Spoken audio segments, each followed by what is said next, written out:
CataractCoach.com. This is the best of Cataract Coach with our expert panelists, Dr. Rosa Braga-Mele and Dr. Deepinder Dhaliwal. Happy. On those ones, I actually like them end up a little hyper. I wanted this large myopic, a 31 millimeter axial length, and AC depth is 3.8. So the absolute opposite, huge eye. So first thing first is, how do you get the right size rexus? You got to really measure it, right? I think the danger here is to use the pupil as a guide when the patient's got a 13 millimeter white to white. I use the Devgan capsular rexus forceps. I only wish I got a royalty. I'm not that smart. Now, how are you going to do this one? Also stop and chop? You're going to do horizontal, divide and conquer, flip it up like you like to, ball it out like the old days. What do you guys want to do?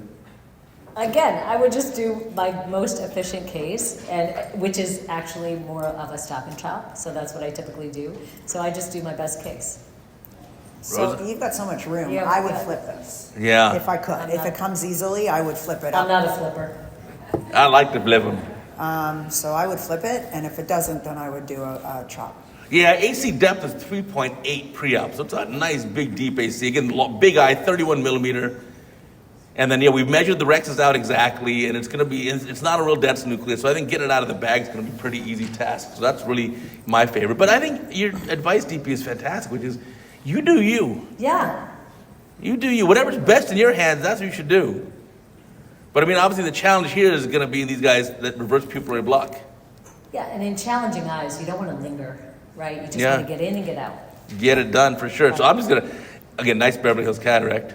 So I just get it up out of the bag, and then we'll just wolf this down in no time. Now, and this one, I'm actually starting off with the purple sleeve, the larger one, because I need a three-piece lens. In the USA, I can't get negative power IOLs except for three-piece design. Yeah, same thing. Same thing, yeah. So these are often these meniscus designs, which by the way, the calcs are a little bit different there. And on these ones, how are you guys doing the calcs? I like these eyes to end up myopic. I don't aim for plano ever, even if they beg me. So I do multiple calcs on these eyes. Okay, but then what do you end up choosing? The one that will make them like that, the highest power. Yeah. The Barrett's been great. Yeah. Universal. Barrett Kane is very Fabulous. good as well. I'll do that one, and then I'll also do a manual Wayne-Coke calculation and see what I get. What are the risk factor for this lens iris diaphragm retropulsion syndrome or reverse pupillary block? I think it's more than this. It's not. I don't think it's infusion pressure. I think it's you get too high of a pressure in the AC compared to the PC, like posterior chamber, not posterior cavity. So I think it's prior vitrectomy for sure relates to it, but obviously very high myopia, like in this case. Absolutely, but unless the patient's screaming, I actually don't relieve it because it dilates the pupil nicely. But then you're operating so deep, you're like mid-vitreous. It's not that deep. I don't know. If it's not too deep, sometimes it's so nice because they have floppy iris sometimes, and so it just kind of stabilizes everything and get the cataract out, and then as long as they're not uncomfortable. Yeah, well, but the patient's going to be uncomfortable. No. And then I've seen the iris bleed. In Pittsburgh, those patients are tough as nails. They were tough. They're tough. But then, like you just said, look, screaming. the pupil just opened up. And now I can have a killer view for all the cortex. You're right, it did work. So and then you don't have to move the iris out of the way. See, I'm using Save it a step. See, I listen to you. I'm using it to my advantage. So I won't fix the lighters just yet. Exactly. Let me actually see all the cortex and get this cleaned up.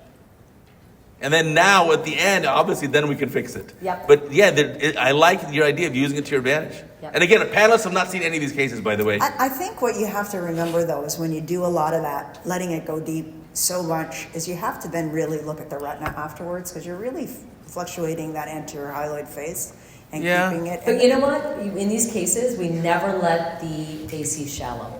I never come out unless I put viscoelastic in the eye. So we're never actually trampolining that lens iris diaphragm. I think it's super important. That's a great point. In these cases. Now the patient wants 20/20 distance. I've always wanted 20/20. What are you aiming for? Hey, I'm -2. I like that answer.